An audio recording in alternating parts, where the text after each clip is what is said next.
But right now, we have a massive open weight championship match. Let's go to Mike Falvo in the ring. The upcoming contest on the card for Tough Luck, scheduled for one fall. It is for the Fight Factory Wrestling Openweight Championship. The first official defense for the champ, Gibki. Official one. Well, technically he won it at the last show from, it was vacated by Steeler. Well, you see, what I was talking about was... Introducing first, from Belleville, New Jersey, weighing in at 224 pounds, the Hands of Stone, Justin Corino. Call him what you want, but that man's a heavenly body to me. I'm not going to call him anything. You know how nasty he gets? But what I was talking about was Gibki has defended that title at his Diamond Gym. So he wrestles a bunch of those meatheads, he takes them out, and I guess they're unofficial title defenses. His first, listen, hey, let me give you the semantics. First official Fight Factory defense by Gibki. Gibki won the championship at No Thanksgiving in the Starland Ballroom after it was vacated by our initial champion, Chris Steeler, due to his untimely injury. We wish Steeler the best in his recovery. And his opponent, hailing from Union Township, New Jersey, weighing in at 260 pounds, he is the Fight Factory Wrestling Openweight Champion, Full Force, Steve Gibki. The velocity that comes with Steve Gibki is unmatched. But as I said, Steve Gibki officially won that championship at No Thanksgiving in the Starland Ballroom after it was vacated by Chris Steeler. Steeler was supposed to defend that championship against Gibki in what would have been Steeler's first defense. Due to Steeler's injury, Gibki decided he wanted to fight for the title. He didn't want to just be handed that open weight championship. As we stated earlier, Nikos Ricos being the opponent at the time, Gibki officially won that open weight championship. And now, in his first official Fight Factory defense, it will be Hands of Stone, Justin Corino. Justin Corino has a long, illustrious career, and adding that Fight Factory openweight title will just skyrocket the heavenly body. Whoa! What the? Oh, this isn't good.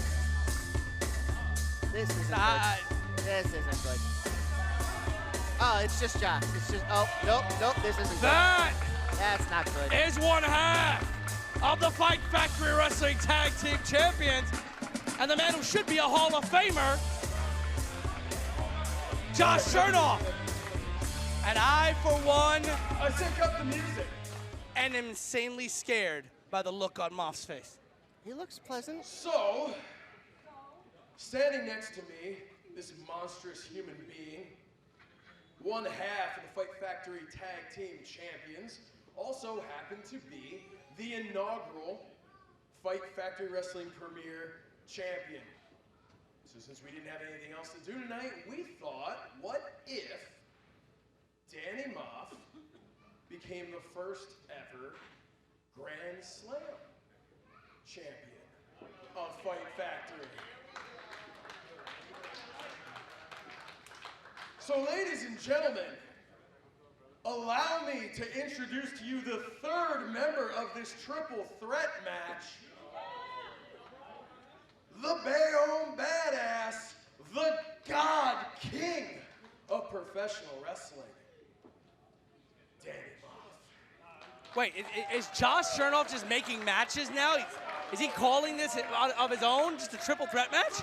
Do me a favor. You go down there and tell Maff no. No, I'm saying Josh, not Maff. Yeah, I no. ain't telling Maff a damn thing. The reason Josh can do anything he wants is because he's got Danny Maff standing next to him.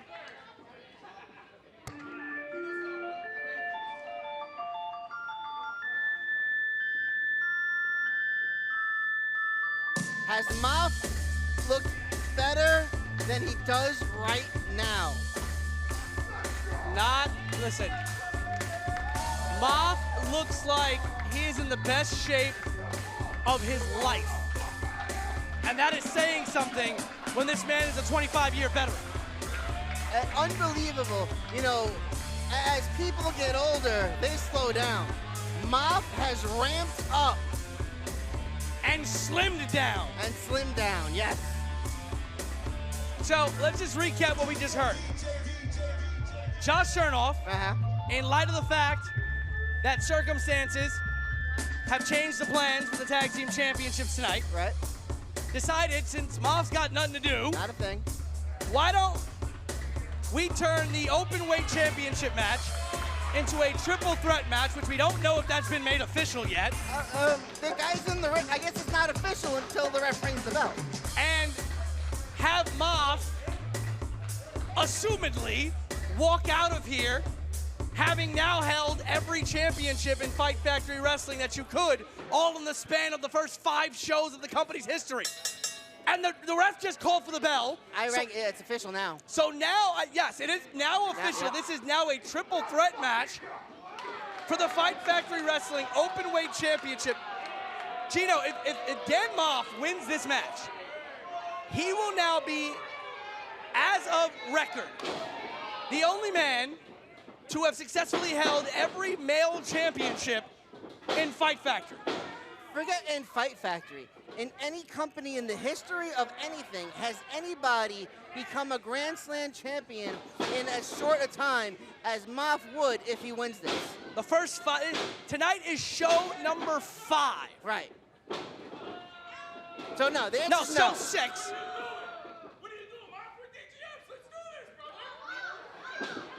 And now Corino and Maff are double teaming. Maff and Corino go way further back than anybody realizes. You know, Gibki might. These aren't a bunch of weights to push around. These are grown-ass men. It's true. I had to do the math in my head. You are right. The 5th show. You're still doing that? I was doing the math in my head. I'm an old man. Leave me alone. Danny Maff would become a Grand Slam champion, as you said, in 5 shows. Right. And Gibki, not one to go down lightly. The big man takes down both Maff and Corino. And listen, maybe, for all the praise we're giving him, maybe the fact that Maff has slimmed down to the size that he's at might be a disadvantage, because Gibki, I don't think, would have powered Maff down the way he just did had Maff been as big as he was before. You know, not for nothing, we're talking about ginormous Gibki. We're talking about the brutal Maff. Let's not count out the veteran, Justin Corino, where he's, I would say, the smartest one in the ring. Gibki! Double suplex! It doesn't matter how smart you are when you get dumped on your noggin. Your noggin's your head. And again, Maff and Corino, talking boulders for shoulders, both getting dropped by Gibki. And again, you gotta wonder, what's he doing? Why is he doing that? Gibki, oh my Gibki God. Flying. Tope Suicida by Steve J. Gibki. That is not a little man doing that dive. Gibki is jacked to the gills. You don't usually see a powerhouse like that flying like that, Gino. Nope, and he can't do math either. I don't know about that. No, you can't do it either. I teach the darn thing. Well, that's what AI is for. Corino now with a back elbow. He better get, nope. Went for a double axe handle, got caught by no. Gibki. He's getting tossed. Gibki now taking Corino to Suplex City. And look how smart Corino is. He saw Maff sitting at the top and he rolled out of there. And Maff coming down from that second rope now. And oh no, Maff trying to ask for a timeout now. I mean, I feel that he deserves it. Gibki's got a head of steam, and now Maff wants out. But you gotta remember, the secret weapon, the guiding light, the man who should be in multiple halls of fame, Josh Shernoff, the man who single-handedly beat Tommy Dreamer, That's right. is on the outside. The man responsible for our jobs here. You know, he's a real manager, unlike that Gibki! Gorilla press power slam. on Danny Maff, and there is not many people in this world, in this company, in this business that can put the words Gorilla Press Slam and Danny Maff in the same sentence, but Steve Gibki just did. Only one of two people have done that to Danny Maff, Steve Gibki and the Ultimate Warrior. I seen it. I never seen it. And Justin Corino tossed over the top rope. This Rumble is over. This isn't a Rumble, Gino. Oh. And now Gibki looking to fly again, but Corino living up to his name, the Hands of Stone. The name made famous by the legendary Ronnie Garvin. And now Corino clubbing shots. Maff now. And Gino, you know this better than anybody. Corino's got an illustrious title resume, but primarily of the tag team variety. Look, Killer, that was a long time ago. We're talking probably 6, 7, 8 years ago since his brother of the Heavenly Bodies has retired. But Justin Corino showing that he is the Shawn, not the Marty. Oh! You're a Nagi on the apron. The back of Gibki may be locking up after that one. And now Justin Corino, uh-oh. Corino senton out to the floor, shades of Maff. Here we go again. And a second senton to the outside, taking out both competitors. Once again, champion's advantage out the window. There are no disqualifications or countouts. And again, a triple threat match means you don't have to be pinned or submitted to lose the championship. Right now, Corino and Maff in the ring. Gibki laid out on the outside. Corino! Cover! Beautiful Northern Lights. With the bridge. Always need the bridge. Are you a toes bridge guy or a flat-footed bridge guy? Oh, toes all day. Toes all day. Toes all day. All right. If you're not going to use the toes, don't even do the bridge. Why are we doing it? Now Corino with Maff in the corner. Maff going up to the second rope. And Corino going up after him. I don't know if that's smart on Corino's part. Whatever you can do to knock King Kong off the building is going to be good. Just don't let him take him down with you. These two men in a perilous position, trading shots up top. Corino going for the eyes. You have to. That's the only weak part of Dan Maff. Gibki now back in the ring, taking out Corino. They got Maff. Oh, he's got Maff on his shoulders. No way. Gibki's got Corino. Are you kidding me? It's just another night in the Diamond Gym for Gibki. Uncle Ratchet is proud right now. Oh my God, and Corino's dead. Drops him, drops Maff on Corino, covers Maff. Justin Corino's gonna need one of those face protectors like Cody Rhodes. Or the Undertaker. You should get an Undertaker one, because his face is broken. Gibki. His orbitals. Gibki dropped Corino and then dropped Maff right on top of him. As you said, he may have a broken nose, a cracked orbital bone, or something. It's the orbitals. It's a spinal thing. It's not Corino is back on Meeting of the Minds. That may have just exacerbated that. Corino went for Maff and ate a spear. A spear by the badass. I don't think Justin Corino knows what to hold. The man is in so much pain. And now a spear by Gibki. The champ just took out Maff. Hulk smash. Hulk C, Hulk smash. The other Hulk thing. What's the rule? F-A, F-O. What does that stand for? I can't say it on air. Yes. Corino drops. Gibki goes for the cover. New champion. No. Swift kick from Maff to the back of Justin Corino's head. Uh-oh. Senton. Vintage Danny Maff. With that senton there. We almost had a new champion with Corino, but Maff breaking that up now. Maff looking to find an opportunity to strike. As Josh Shernoff said when he came out, Maff wants to walk out of here the only Fight Factory Grand Slam champion, all within the span of the first 5 shows. You sure about that 5 shows? Yes. All right. Cannonball time. Maff's got Gibki set up.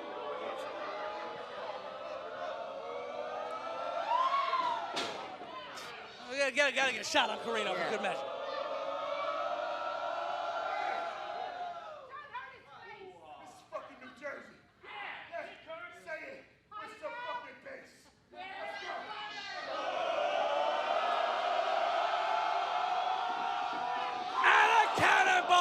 The king of the North commanding his followers, and they, He's going for the burning hammer. He's got Gibki up, lost him.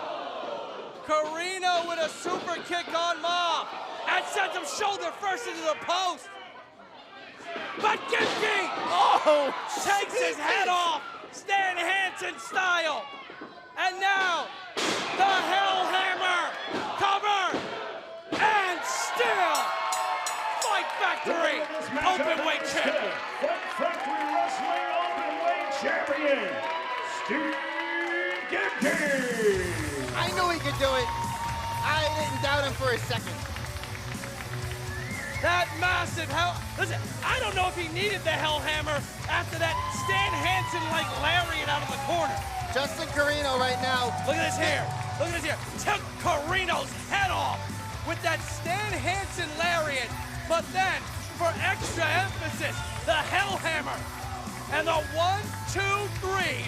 And Steve Gibki is still your Fight Factory Wrestling Openweight champion.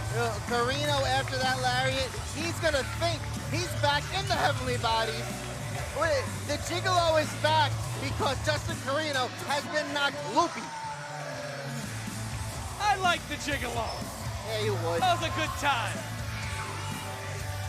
Well, ladies and gentlemen, 2 title matches down and 2 title defenses. Steve Gibki still our Fight Factory Wrestling Openweight champion, and Lady for what the Maff! Maff with a steel chair, taking out Justin Corino as he was being led to the back by our officials. See, he's actually helping Justin because now he got the Gigolo knocked back out of him. Now he's back to being Justin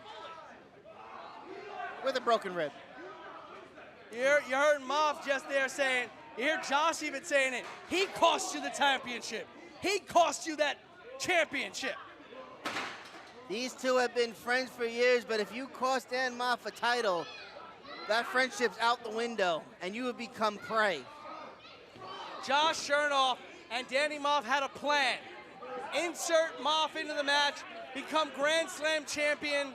Look at Justin Corino's face. In 5 shows. And now Maff with that steel chair. You know, there's one thing to have across the back. One thing to have a match in the ring, between the ropes, at the belt. Another to have your longtime friend, mentor, beat the hell out of you with a steel chair. And to have Josh Shernoff berating you on top of it. I don't know why you had to bring Josh into this. No, Josh is in the ring. Oh! Holding the chair across the abdominal wall. Could create a tear, an abdominal tear there. His body's broken, his face is broken, his emotions are broken. And Maff again with another vicious chair shot. Oh. Can we get some security out here? Can we get some refs out here? You know, this might be the final end of both heavenly bodies. And now going after the knees. Justin Corino is screaming in pain. Corino trying to get to his feet. I've never heard a sound like that come out of a grown man. And Shernoff with the belts, with the tag team championship. Shernoff just shot that title across the face of Justin Corino. Listen, I know he pinned Tommy Dreamer. I know he got back in the ring after 17 years. But Josh Shernoff is a manager. He is not in-ring competitor. He is the manager. And when you are the manager, you can do anything you damn well please. Listen, it's one thing to go back into the ring flanked by sent to slaughter on your left and your right and be the person that is the last surviving member and pinning Tommy Dreamer. That's one thing. But Shernoff just put his hands on a contracted talent here at Fight Factory. It's not like Shernoff is gonna walk into the ring for a one-on-one match. If he wanted to, he could. But he chooses not to. Dan Maff and Josh Shernoff unsuccessful in their plan of making the first ever Grand Slam Fight Factory champion, but Maff is still one half of our Fight Factory tag team champions, and you gotta wonder what condition Justin Corino is gonna be in after that.